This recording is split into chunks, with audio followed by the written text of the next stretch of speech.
man's best friend. There are over 17 million dogs throughout the UK, making them officially the most popular household pet. And in the bored and isolated world of lockdown, there has been a huge surge in demand for puppies.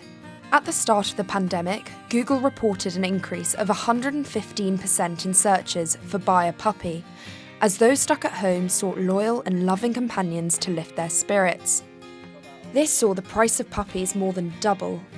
And with dogs now costing nearly £2,000 on average, criminals are taking advantage. As thieves cash in on this lucrative market, dog theft has shot up. Kept in cages, forced to breed. Across the country, police raids are revealing the size and severity of this crime. Thieves are becoming more confident, more organised, and more efficient. And it is not just the dogs who are paying the price. How can you move on from having two members of your family taken?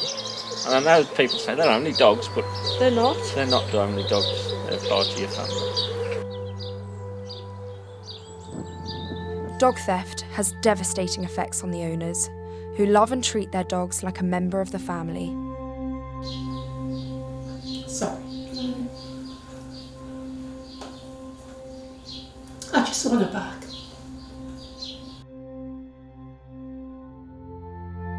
People really, really care when their dog gets stolen. They will do almost anything to get it back. And unfortunately, that's what the criminals know. When someone has their dog stolen from them, it's not like having a phone stolen or something of similar monetary value. It can ruin someone's life. They can never get over it. There is also little to no justice. Less than 5% of pet theft cases result in a conviction, and current sentencing fails to reflect the emotional impact the crime has on its victims. These are serious offences, and yet, right now it is almost impossible to get more than a slap on the wrist for this. £250 fine, maybe a £500 fine. Punishment for dog theft is often determined by the monetary value of the dog. But can you really put a price on a furry friend?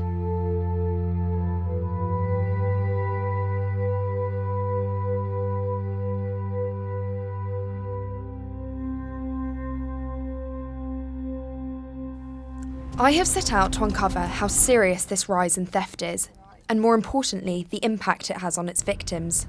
And having never owned a dog myself, I wanted to hear from those who had experienced it firsthand. Cocker Spaniels Missy and Biscuit were stolen from their garden on the 5th of March this year. Owners Simon and Lisa were at home at the time, but didn't realise their dogs were gone until it was too late. I wanted to find out what happened that evening and what life has been like for them since. They showed me the CCTV footage where you can hear the dogs being taken.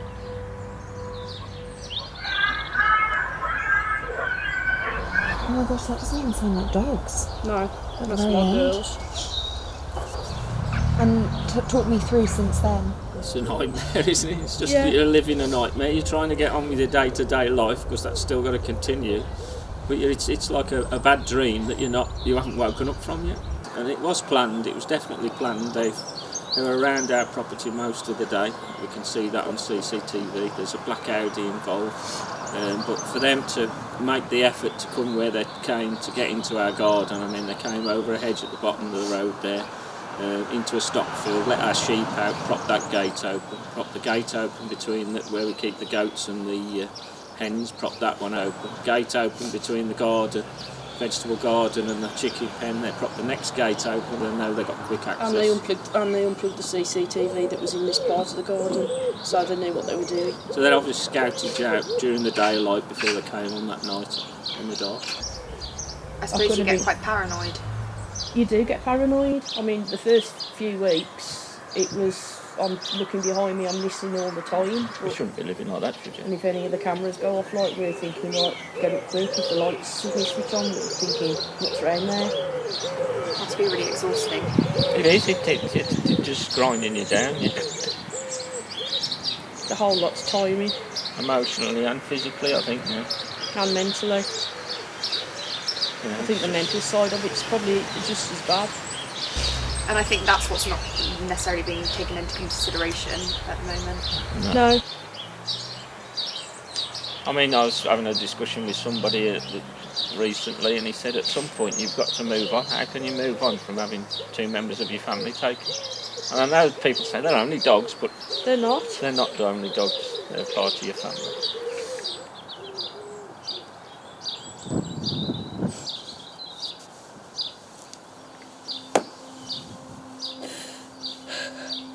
I just want them out.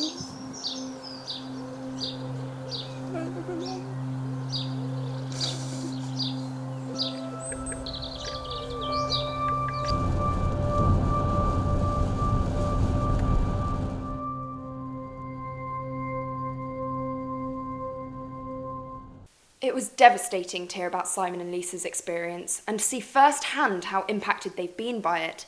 Unfortunately, stories like theirs are becoming more and more common. Dog Lost is a national organisation that focuses on reuniting missing dogs with their owners. According to their website, they have seen an increase of 170% in reported dog theft since the beginning of the first lockdown. I wanted to understand more about the crime itself and the role Dog Lost plays in recovering these stolen pets. Emma Sparks, Regional Coordinator at Dog Lost, shed some light on these queries. With such an increase then, how has Dog Lost adapted to deal with the issue? The difference I think that we've seen is that now, in the last possibly 2 years or so, it's gone from being a rarity to being very, very common. So and as an organisation, we've shifted from falling into ditches, running across hedgerows, setting up barbecues to get dogs to come back to us, to spending a lot more time with the police, talking to CCTV experts, looking at tyre tracks, doing all of that kind of thing.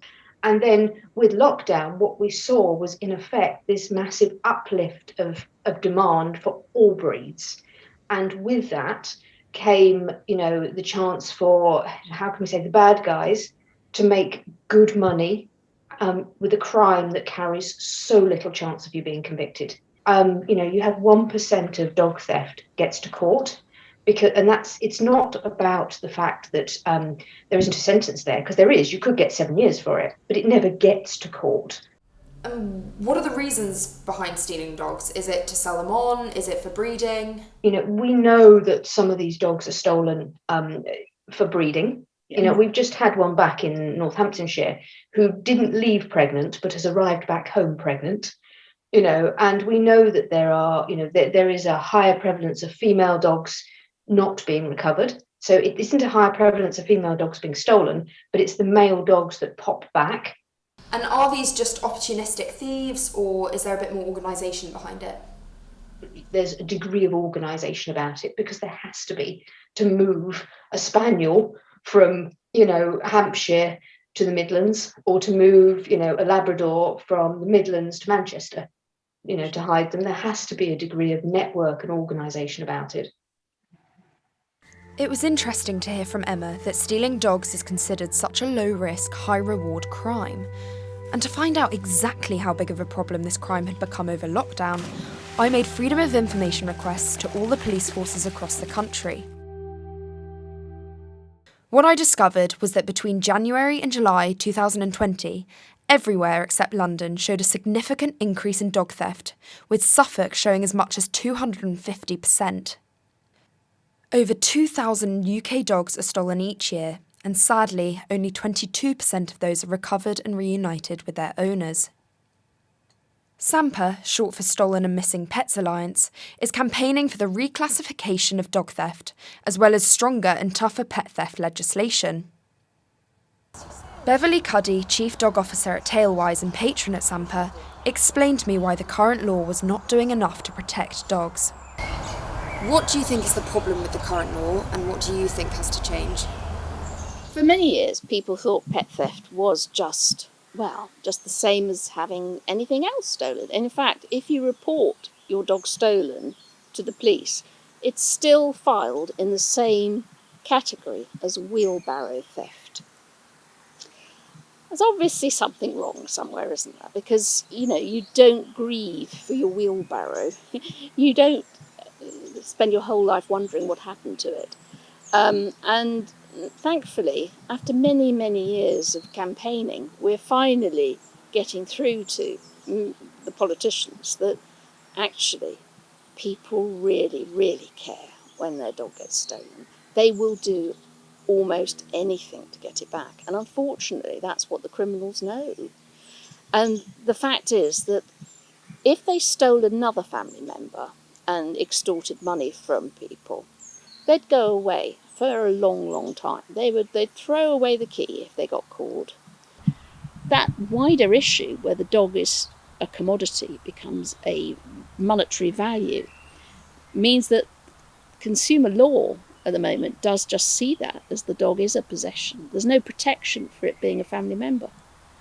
And that has to change because all the research that's coming out now is that the emotional attachment we have to our dogs is tangible. When someone has their dog stolen from them, it's not like having a phone stolen or something of similar monetary value. It can ruin someone's life. They can never get over it. But at the moment, the law doesn't actually recognise that. So that needs to change. Speaking to Beverly, it seemed obvious that the law needed to change. So why hadn't it yet? In recent weeks, there has been mounting pressure on the government from Dog Loss Sampa and other organisations, calling for them to address the issue of pet theft. Today, former Conservative leader Sir Ian Duncan-Smith is set to address the issue in the House of Commons. He is expected to call for the reclassification of pets so that they're no longer deemed as inanimate pieces of property in the law, and hopefully bring forward tougher sentencing for dog thieves. The mere fact that dog theft was being raised in Parliament was a step forward for those campaigning for change. I headed to a local coffee shop to see what Sir Ian had to say about the matter. There have been huge reports that over 250% increase in dog theft crimes. Number of stolen dogs registered in the dog loss websites increased by over 170% since lockdown. And 2020 was the worst ever year for the theft of dogs. This is not some inanimate object. This is an animal, a pet, as the other pet's part of the family. But the point is that the reality here is that it's a very violent point. This is the big point. Gangs are involved now. The prices of these animals have risen. £5,000, £10,000 a time for a dog. The gangs are very violent. I had constituents being knocked to the ground, beaten, stamped on their hands. These are serious, serious offences. And yet, right now, it is almost impossible to get more than a slap on the wrist for this. £250 fine, maybe a £500 fine. So what actually has to happen now is that we need much tougher sentences brought in. We need a categorisation that includes these pets and dogs. We need police to take this seriously. I had one individual who said that they were asked by a policeman when they had the dog stolen, did you have anything else of value taken, as though these things weren't of any value. Madam Deputy Speaker, this is a serious offence, and I would like to look to the government to bring forward change that can help these people. Violence and theft of these animals is wrong, and we should do something about it, and do something about it now. It was promising to see that the severity of pet theft was finally being recognised by those in power. In the following days since the issue was addressed in Parliament, there was a domino effect. Home Secretary Priti Patel said she was looking into new measures that would target thieves profiting from dog theft, and Prime Minister Boris Johnson also backed reform, stating that a ruthless approach towards those stealing dogs would help stop this serious crime. Both, however, stopped short of committing to new laws.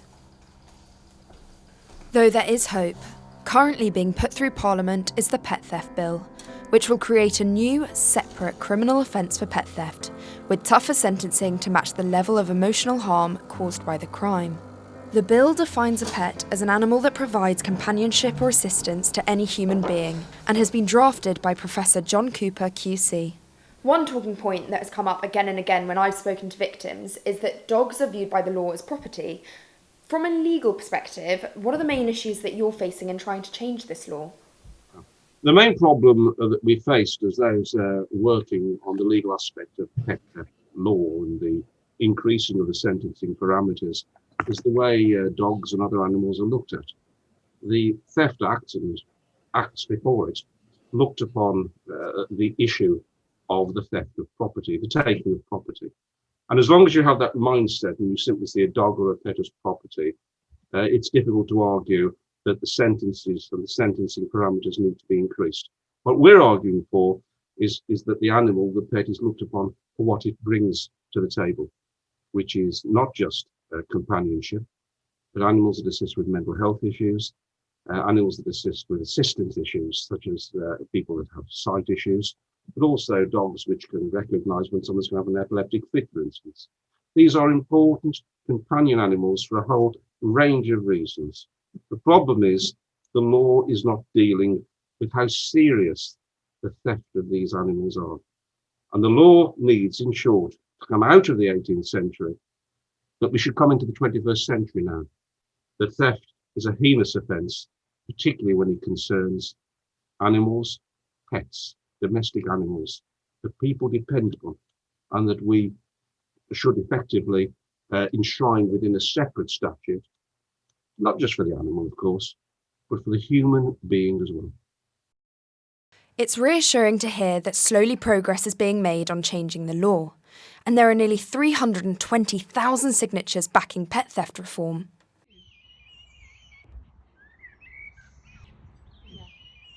However, I wonder if part of the problem lies with the police. Lydia's dog Lola was stolen only a few weeks ago in broad daylight from her remote farm. Lola was out of Lydia's sight for only 30 seconds before she was taken, and with very limited evidence, Lydia feels frustrated with the subsequent lack of help from the police. I sat down with her to hear about her experience with the authorities. Police obviously take the information, but unless you have a lead for them to follow, so like a number plate or even a van description or a car description, or you've got like faces and things like that, it's hard for them to investigate, and understandably their resources are taken elsewhere. It's a bit annoying obviously because they can't do anything and you feel like they're not helping. What goes through your mind? It's just those constant moments of like heart sinking and realising that it's not changed, we're still in the same position, and actually the only people we're really waiting on probably at this point is the police to do a new raid, and suddenly she's in that, because I think whilst I obviously still want to keep sharing her poster so that someone might spot her in their neighbour's garden, I think probably realistically she'll be found in a raid if she is found. Lydia is not alone in her frustrations. Many victims are feeling neglected by the authorities. This footage from Wales shows a rescue operation to find and recover stolen dogs.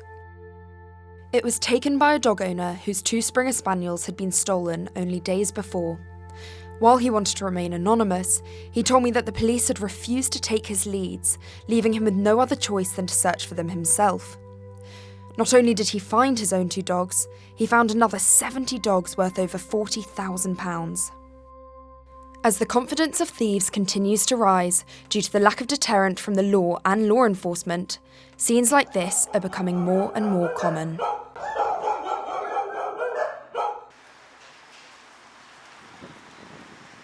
Across the UK, police forces record stolen dogs as property theft in accordance with the law.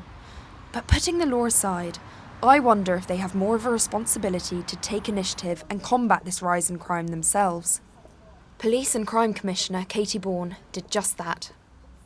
Katie realised that the public outcry on social media did not add up to the low numbers of dog theft reported by the police, so she decided to conduct a national survey. The survey had a staggering 125,000 responses, 97% of which agreed that dog theft was a serious issue to them. So what I say to the police is, your evidence is saying to me that it's not an issue. My evidence is telling me it is, and the public feel it is. So what are we going to do about this? And why are you not getting the numbers that the public are telling me? Because 22% of the respondents, so that's a fifth of the 125,000 that responded, said that they'd had a dog stolen or they personally knew someone. And yet my force was saying, well, we've only had a very small number of dogs stolen. Katie explained Sussex Police's response to her survey, a new system for identifying dog theft called Operation Collar. What Sussex Police decided to do to combat this was to put a little flag on their systems. So if an officer is called to a burglary or theft and there's a dog that's been stolen, they will tick a certain box that puts a special flag on the system. So it makes it much easier for the police to interrogate the system, and then they can see how many dogs have been stolen. What I've gathered from Katie is that there is clearly a significant gap between the cases recorded by the police and what the public are actually experiencing, and Katie is playing a crucial part in closing that gap, both with OpCollar and her survey. It does seem that the police are having to play catch up, and I wonder if fundamentally the thing that has to change is the law. Whilst the law needs to change, the thing I've been most shocked by has been the emotional impact on victims and how much it changes their daily lives. Hi. Hi, come in. Thank you for having us. Alison's dog Nancy was stolen from her garden in April. For Alison, it is the lack of closure which she finds the hardest.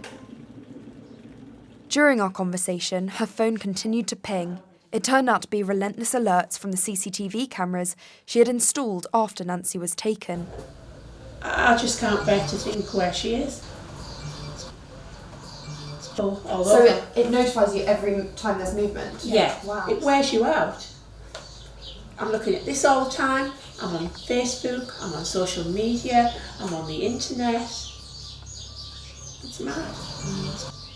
It's mad. For people who don't understand what it feels like, how would you articulate the feeling of the sort of not knowing and how you're feeling right now? It's just so upsetting. It's like a bereavement of some sort. I've got to keep going, I've got to keep looking and try not to lose heart. And hopefully get her back. If I stop looking, it's like I'm accepting that I'm never going to get her back. And personally, for me, I can't do that. I've got to keep doing what I can. It's sometimes not a lot, but you never know, do you? You never know. I just hope someone grows a conscience. Sorry. I just want her back.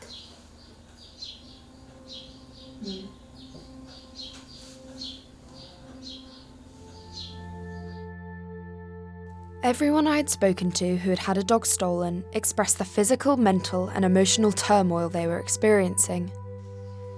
The painful lack of closure, the all-consuming worry of not knowing where their dogs were, and the unrelenting need to never stop looking.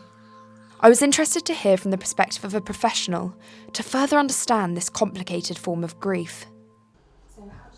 I went to see pet bereavement counsellor Helena Hodgson, who, after seeing the impact that having a dog stolen can have on its owners, opened her services up to victims of pet theft. Complicated grief or complex grief is where it links to many parts of your life. You'll have all your intense emotions. You could have numbness at the start, disbelief, what has happened, you could be in shock, whatever it is, you're going to be hit with some emotion. You'll have that period of time where people might not be sleeping well, might not be eating, might not be going out, might not be mixing with people. So people can feel scared to tell other people.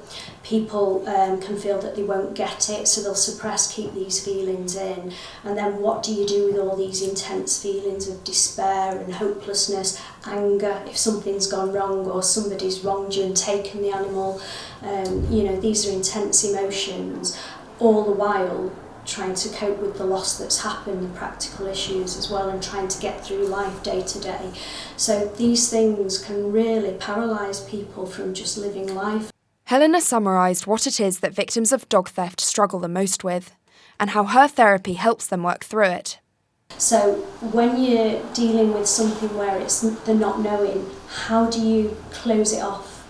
How do you say, that's that chapter of my life dealt with, now I'm on to this chapter? So that's where some of the therapy, because people can feel very guilty moving on. They can think, well, again, it's like the memory of my animal now. If I continue my life, it's as if my animal meant nothing to me. And they can feel really guilty. about moving on in life. And it's that working with, well, you're not denying the relationship, you're not going to forget your animal's still in your thoughts, you're going to have memories, you've got the photos, you've got all the reminders, you've got, whenever you need to, you can sort of think about your animal. But what's going to happen if you don't move on in life? And it's helping them to realise how unhealthy they can become. I couldn't begin to imagine the guilt dog owners must experience when torn between wanting to move on but not wanting to give up the search. Coming into this experience, I didn't appreciate the unconditional love owners can have for their dogs. It is clear that they are irreplaceable members of the family, and the repercussions of pet theft can be traumatising. So it's not just my life this is consumed, it's my family's, my children, upset grandchildren, all the people who are helping to look. As lockdown comes to an end and life slowly returns to normal, demand for dogs may well subside, but the damage has already been done. Difficult to know as we come out of lockdown what effect this is going to have, but what I do know is the impact that it's had on the families that have had dogs stolen has been massive, and that's not going to go away. The long-term impacts can be life-changing. I've known people who've remortgaged their home, their marriage has broken down, they've lost their job, because they just can't concentrate on anything other than getting out there and searching. And the sad irony is that victims of pet theft would pay anything to get their dogs back. If instead of taking our dogs, if they'd have knocked the door and said, we're holding your dogs to ransom, would you give us some money? We'd have been happier to do that. Just give them the money, because this is hell. What they've actually put us through now is just crazy. The reality remains that only 1 in 5 owners are reunited with their stolen pet. Yet even then, it's not guaranteed you'll get the same dog back. You might get your dog back, or we might get Lola back, but there could be health issues. She could have changed behaviourally. Is she going to be more vicious towards people or other dogs? And you just don't know what dog you'll get back. After another online petition, the issue was debated again in Parliament this week. During the debate, Hartlepool's MP stated, "Too many pet thieves have got away with light sentences because of unacceptable and irrelevant guidelines. All pets should be treated equally, regardless of their monetary value." This is something that they can go home and tell their mum and dad about, and they're going to be proud to be MPs, because this is about the only thing they're going to achieve in this decade, where people will go, that was fantastic, I'm really pleased you did that. For Simon, Lisa, Lydia and Alison, who all continue their search, this change is coming too late. However, with new legislation on the horizon and promises of tougher sentencing for thieves, our loyal furry friends are finally being recognised as the family members that they really are.